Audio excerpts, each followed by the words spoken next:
오늘 본문은 예수님이 중풍병자를 고쳤다는 이야기로 시작합니다. 그런데 우선 이야기가 시작부터 좀 특이하죠.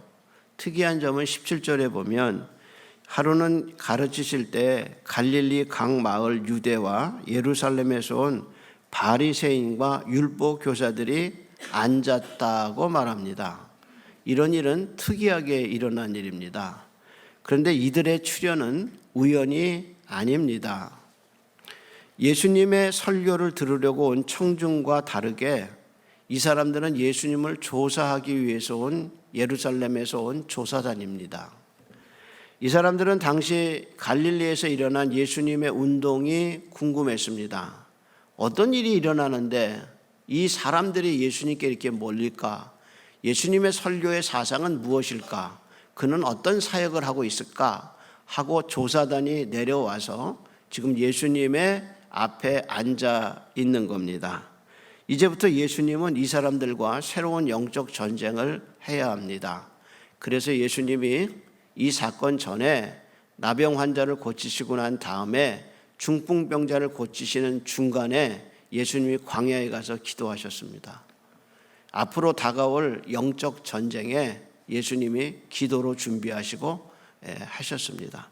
이 말은 우리가 어떤 영적으로 큰 일을 앞두고는 예수님도 기도하셨어요. 사람과 사람의 투쟁, 사람과 사람의 정치, 그리고 그 사람들이 가지고 온 모든 영적 그 문제들과 싸우셔야 돼요. 그래서 예수님이 기도로 준비하셨어요. 그래서 무슨 일을 시작하기 전에 우리도 기도해야 돼요. 기도로 준비해야 승리할 수 있습니다. 그래서 인성을 입으신 예수님이 직접 자기가 모범으로 우리에게 보여주셨습니다. 그러면서 이 사건이 일어난 겁니다. 이 중풍병자의 이야기는 예수님의 사역에서 두 가지 면에서 전환점이 돼요. 첫째는 예수님이 자기가 누군가를 분명하게 밝히셔요. 나는 인자는 땅에서 죄를 사하는 권세가 있다. 분명히 자기가 누군가를 이 사건 속에서 밝히셔요. 그래서 이거는 당시 사회에 엄청난 충격을 준 겁니다. 두 번째는 이 선언 때문에 바리새인과 율법 교사들에게 미움을 받으시고 나중에는 이 사람들이 예수님을 죽이려고 모의하기 시작하는 첫 번째 단추가 돼요. 이런 면에서 이 사건은 굉장히 중요하게 느껴집니다. 그럼 이제 본문을 하나씩 들어가 보겠습니다. 이상한 점은 17절에 예수님이 가르치실 때에 병을 고치는 주의 능력이 함께 했다고 얘기한 겁니다. 여러분, 이건 좀 이상하지 않습니까? 왜냐하면 이전에 예수님은 병을 많이 고치셨잖아요. 병자들을 많이 고치셨어요. 나병 환자 그리고 나사로의 장모가 병들었을 때 예수님 다 고치셨어요. 사람들이 밀려서 문 앞에 있을 때 예수님이 밤새도록 병사 고치셨어요. 근데 지금 새삼스럽게 병을 고치는 주의 능력이 함께 했다고 왜 말하고 있을까? 그게 이제 우리의 의문점이죠. 왜 새삼스럽게 병을 고치는 능력이 예수님과 함께 했을까? 누가의 이 표현은 예수님이 하나님의 대리자라는 겁니다. 마치 요한복음 10장 38절에 아버지가 내 안에 계시고 내가 아버지 안에 있다고 말씀한 것처럼 이 치유 사건을 통해서 예수님이 하나님의 대리자, 병을 고치는 하나님의 능력, 다른 사람에게 간 게 아니라 예수님에게 왔다는 거예요. 그러니까 하나님의 능력이 예수님에게 있다. 이것을 지금 강조하고 있는 겁니다. 그래서 지금 갈릴리와 예루살렘에서 유다에서 내려온 조사단 앞에서 하나님이 내 능력을 내 아들에게 줬다 하는 것을 표현하는 겁니다. 따라서 이 사건을 통해서 조사단이 예수님이 누군가를 명확하게 알 수 있도록 병을 고치는 주의 능력, 하나님의 능력이 예수님에게 나타났다라는 것을 강조하고 있습니다. 그 정도로 이 사건이 중요하게 여겨집니다. 그래서 18절 19절에 보면 중풍병자를 데리고 온 사람들이 예수님을 찾아온 사람이 너무 많아서 길을 찾을 수가 없어요. 그래서 2층으로 올라가서 기와를 뜯어내고 거기다 이 사람을 내렸다. 그렇게 얘기하죠. 근데 기와라는 헬라 말은 사실은 진흙을 가르쳐요. 팔레스틴은 전기가 없고요. 그리고 빛을 어디서 받겠어요? 그러니까 지붕에 구멍을 뚫어서 빛을 받은 거예요. 근데 그 구멍을 더 넓게 해서 이 사람을 침상으로 내린 겁니다. 근데 문제는 지금 예수님이 한창 가르치고 계실 때 이 사건이 일어납니다. 우리로 말하면 설교 시간에 이 사건이 일어난 거예요. 그러면 여러분 누가 예배드리고 설교하는데 지붕 뜯어서 거기서 내려오면 혼란이 일어나야 되는데 이 혼란이 없어요. 그냥 이 사건은 지붕에서 침상에 내려오고 환자가 내려오는데 사람들이 다 그 사람을 알아요. 왜? 동네 사람이니까. 그 사람이 얼마나 오랫동안 침상에 누워 있는지 그 사람을 데리고 온 네 사람이 누군지 다 알아요. 왜? 동네 사람이니까. 그래서 이 동네 사람들이 이 사람이 얼마나 오래된 환자인지 이 사람을 데리고 온 사람이 친구들이 누군지 다 알고 있어요. 그러니까 이 혼란이 없죠. 그때 중풍병자의 사정을 다 알고 이해하고 있을 그때 예수님이 말씀하신 거예요. 20절에 보면 예수님이 환자를 보고 뭐라고 얘기했냐? 내려오는 환자를 보고 네 병이 고쳐졌다. 그럼 합리적이에요. 그게 맞으니까요. 마치 나병 환자를 만지시면서 네 병이 깨끗해졌다 얘기하신 것처럼 내려오는 환자 보고 네 병이 고쳐졌다. 그럼 합리적이에요. 근데 그렇게 얘기하시지 않잖아요. 뭐라고 얘기해요? 네 죄가 사해졌다 얘기해요. 합리적이지 않아요. 그러니까 네 죄가 용서받았다 이렇게 선언하신 거예요. 그럼 우리가 물어봐야 할 질문은 그럼 당시 사람들은 어떻게 죄사함을 받았냐? 그걸 알아야죠. 당시 사람들은 어떻게 죄사함 받았냐? 그게 성막의 동물제사예요. 이 사람들이 죄를 지어서 깨달았어요. 그러면 양을 데려가거나 염소를 데려가거나 송아지를 데려가서 제사장에게 데려가면 제사장이 너 거기에다 손 얹어라. 네 죄를 고백해라. 그래서 그 죄사 그 제물에다가 손 얹고 나 이런 죄 졌어요 하고 고백하고 그러면 제사장이 목을 따고 내장을 끄집어내서 제사자 자신이 죽어야 하는데 대신 이 동물이 피를 흘리고 죽었다. 그게 뭐냐? 죄사함의 방식이란 말이에요. 그러니까 이 사람이 네가 죄사함을 받았다라는 말을 할 때는 동물 제사가 이 사람들 머릿속에 가득 차 있어요. 근데 예수님이 어떻게 하시냐? 그런 과정 없이 뭐라고 얘기하시냐? 네 죄가 사해졌다. 이렇게 얘기하니까 앉아있는 율법사들과 사람들이 속으로 생각하죠. 이 사람이 누구기에 하나님만 하실 수 있는데 누가 능히 죄를 용서할 수 있는가 하고 수군거리고 있어요. 여러분 이 사람들이 말이 맞아요. 예수님이 누군데 이렇게 죄사함을 줄 수 있느냐? 이게 이 사람들의 궁금증이에요. 근데 예수님은 한 걸음 더 나가서 24절에 뭐라고 그랬나 한번 보세요. 24절이에요. 24절에 뭐라고 그랬나 한번 보세요. 5장 24절에 하시는 말씀이 그러나 그 다음 말이 뭐죠? 이건 우연히 쓴 말이 아니에요. 인자가 땅에서 죄를 사하는 권세가 있는 줄을 너희로 알게 하리라. 그러니까 예수님이 자기를 뭐라고 그랬냐? 나는 인자다 그랬어요. 근데 인자라는 말이 다니엘서에서 구름 타고 오시는 메시아 그분을 인자라고 불러요. 그러니까 예수님이 여기서 뭐라고 그랬냐? 내가 메시아다 그 뜻이에요.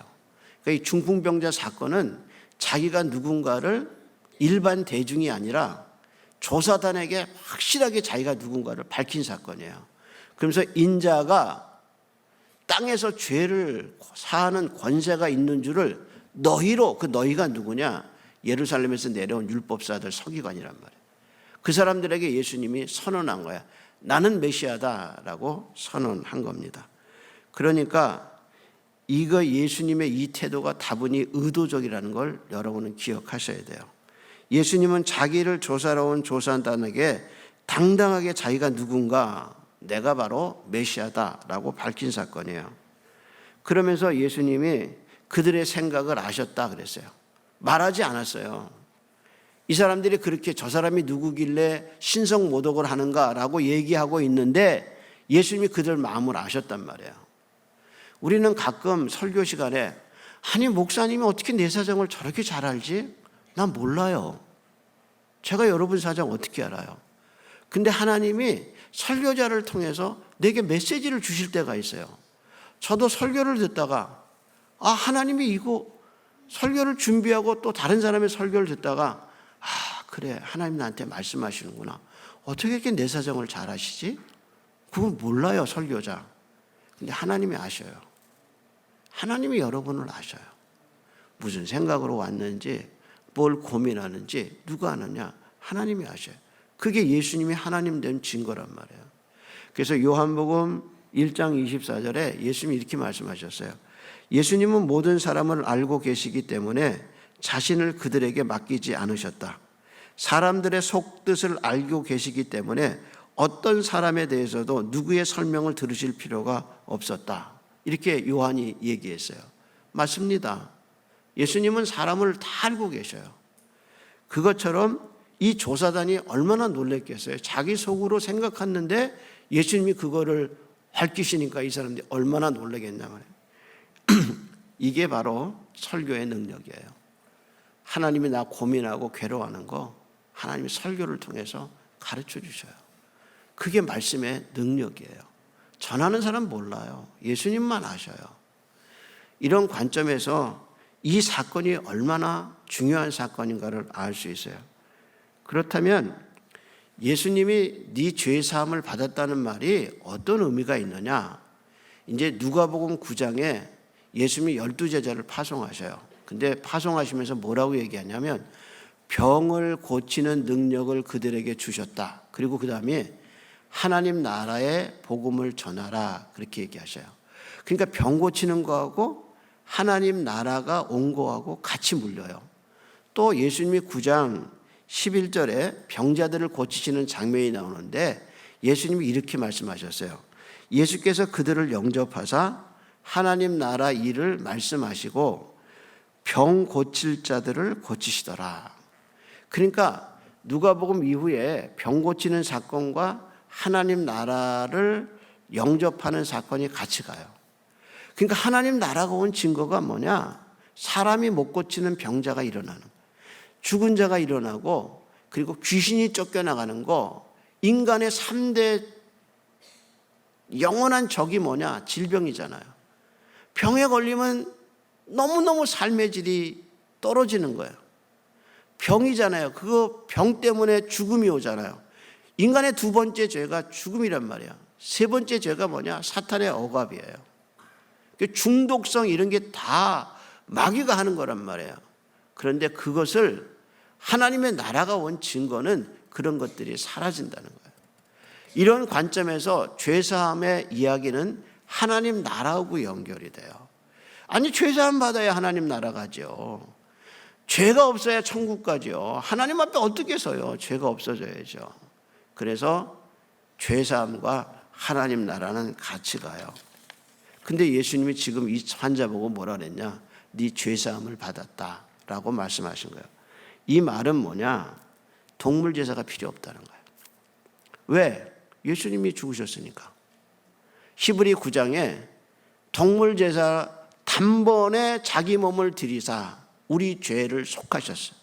그러니까 더 이상 이 사람들이 동물 제사를 드릴 필요가 없어요. 또 성전에 갈 이유가 없어요. 왜? 예수님이 성전이니까. 너희가 이 성전을 하라 내가 3일 만에 다시 세우리라. 그 말은 부활하신 예수님의 육체를 가르쳐. 그러니까 예수님을 통해서 누구든지 하나님께 갈 수 있어요. 그래서 내 이름으로 기도하면 하나님이 들으시리라. 그러니까 예수님이 성전 되셨고 예수님이 속죄자 되신 거예요. 그러니까 동물을 드릴 필요가 없는 거죠. 그래서 예수님이 선언하신 거예요. 더 이상 죄사함을 받기 위해서 동물 제사 필요 없다. 더 이상 죄사함을 받기 위해서 예루살렘 성전에 갈 거 없다. 이게 예수님의 선언이에요. 그러니까 이 사람들이 얼마나 놀랐냔 말이에요. 그 말을 듣고 너무 놀란 거예요. 그래서 조사하러 왔던 조사단이 이 선언을 듣고 예수님을 이후에 보면 죽이려는 첫 번째 단초가 됩니다. 근데 예수님이 이렇게 말씀하시고 그 다음에 하신 말씀이 재밌어요. 23절 한번 봅시다. 23절에 얘기하죠. 22절에 예수께서 그 생각을 아시고 대답하여 이르시되 너희 마음에 무슨 생각을 하느냐? 그리고 이제 질문하신 거예요. 네 죄사함을 받았느니라 하는 말과 일어나 걸어가라 하는 말이 어느 것이 쉽겠느냐? 여러분 어떤 게 쉽죠? 예?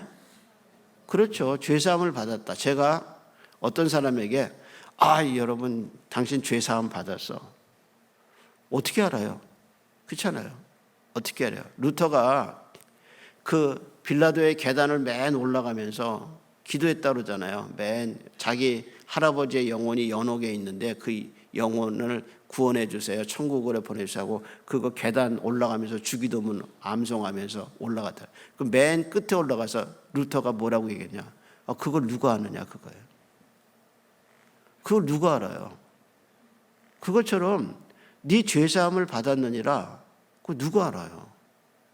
아무도 몰라요. 그 말은 쉬워요. 근데 침상째 내려온 그 중풍병자에게 일어나라 어려워요. 안 일어나면 무슨 쪽이에요? 그렇잖아요. 걸어가라 안 걸으면 어떻게 돼요? 그러니까 어떤 게 쉬우냐? 죄사함 받았다 말하는 건 쉬워요. 이런 관점에서 우리는 이 중풍병에 대해서 좀 생각해 봐야 돼요. 중풍병은 현대말로 이게 뇌졸중입니다. 뇌졸중이 뭐냐? 이렇게 얘기했어요.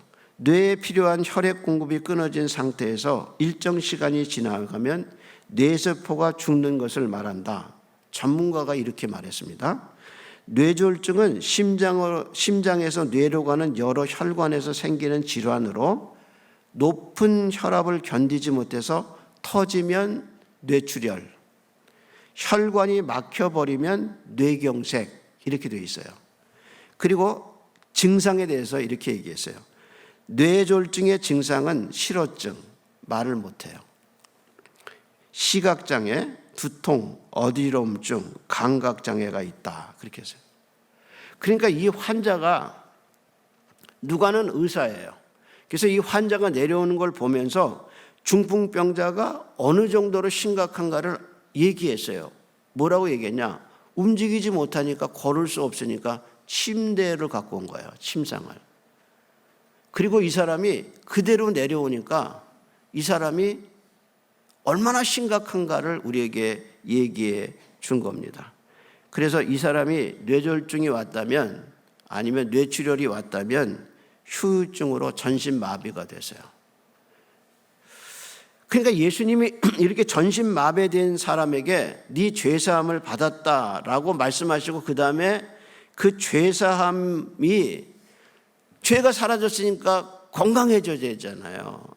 그러니까 이 사람이 그 다음에 일어나는 증상들이 이 죄사함을 나타내는 결과가 돼야 되는 거예요.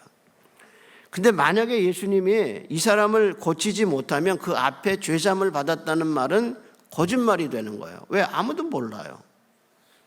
근데 예수님 자신이 정말 땅에서 죄를 사하는 권세가 있으시고 그런 분이라면 그 다음에 중풍병자에게 한 말도 실제 일어나야 돼요. 그래서 예수님이 중풍병자에게 세 가지 얘기를 하셔요. 첫째는 일어나라. 중풍병자가 일어났어요.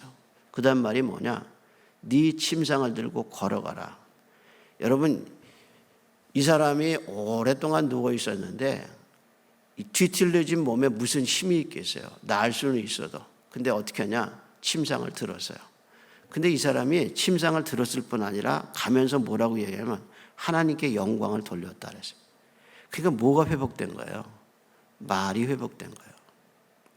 그러니까 하나님께 영광을 돌리면서 자기 침상을 들고 어디로 갔느냐? 집으로 돌아갔다. 그렇게 얘기해요. 올 때는요, 침상째 메어 갖고 왔어요. 근데 걸을 수 없었는데 예수님 말씀 위에 그가 걸었고 자기 침상을 가지고 하나님을 찬송하며 돌아갔어요. 그러면 이 사건은 여기서 끝나지 않아요. 지금 예수님이 누군가 예루살렘에서 파송한 조사단은 예수님이 누군가를 결정해야 돼요. 그렇잖아요. 아니 자기가 알고 있는 율법에 비춰서 메시아가 오면 소경이 눈을 뜨고 안진뱅이가 걸으며 나병 환자가 치유되는, 죽은 자가 살아나는 메시아가 오면 일어나는데, 지금 예루살렘에서 유대에서 예루살렘까지 내려와서 지금 조사단이 왔는데 이 역사적 현장을 자기가 봤단 말이에요. 자기네들이. 그러면 결정을 내려야 돼. 이 사람이 누군가? 이 사람이 정말 이렇게 말한 분이 누군가? 저분이 하나님이 보내시겠다고 약속하신 메시아고 땅에서 죄를 사하는 분인가? 이 사람들이 결정해야 돼요. 근데 누가는 말하지 않아요. 그 다음에 27절 보세요. 뭐라고 그랬나 보세요. 26절에 뭐라고 그랬나 보세요. 모든 사람이 놀라 하나님께 영광을 돌리며 심히 두려워하여 이르되 오늘 우리가 놀라운 일을 보았다 하느니라. 이게 이 사건의 핵심입니다. 어떤 분이 교회 와서 성가대가 찬양하는 거 보고 이야 놀랍다. 교회 밥 먹으면서 이야 교회밥이 세상에서 제일 맛있어. 교회가 제일 사랑이 많아. 야 진짜 놀라운 일이다. 교회는 참 좋은 데야. 근데 예수는 누군지 몰라요. 이분이 죄를 사하시고 우리 죄를 사하기 위해서 십자가에 죽으시고 부활하신 하나님의 아들 메시아라는 것은 몰라요. 뭐만 아느냐? 교회에서 일어나는 놀라운 현상만 보고 가요. 그러니까 교회는 진리의 터고 진리의 중심인데 진리가 누구냐? 예수님이란 말이야. 그 예수님이 어떤 분이냐? 믿음의 말씀이 들어오면 예수가 하나님의 아들이고 하나님이 죽은 자 가운데서 그를 살리신 것을 내 마음에 믿어지는 믿음이 생기는데 교회에 왔는데 예수님은 모르고 가는 거예요. 그분이 누군가는 모르고 다니는 거예요. 그리고 놀라웠다, 신기하다. 근데 예수님이 누군지는 몰라요. 예수가 없는 교회는 아무 소용없어요. 예수를 말하지 않고 십자가와 부활이 없는 복음은 복음이 아니에요. 예수를 알아야 돼요. 예수를 믿어야 돼요. 근데 이 사람들은 그 역사적 현장 속에서 있으면서도 죄를 사하시고 내가 성전이라고 말씀하신 이 예수님을 모르고 있어요. 그러니까 목회자로 설교자로 가장 답답한 게 뭐냐? 예수를 모르고 교회 다니는 거예요.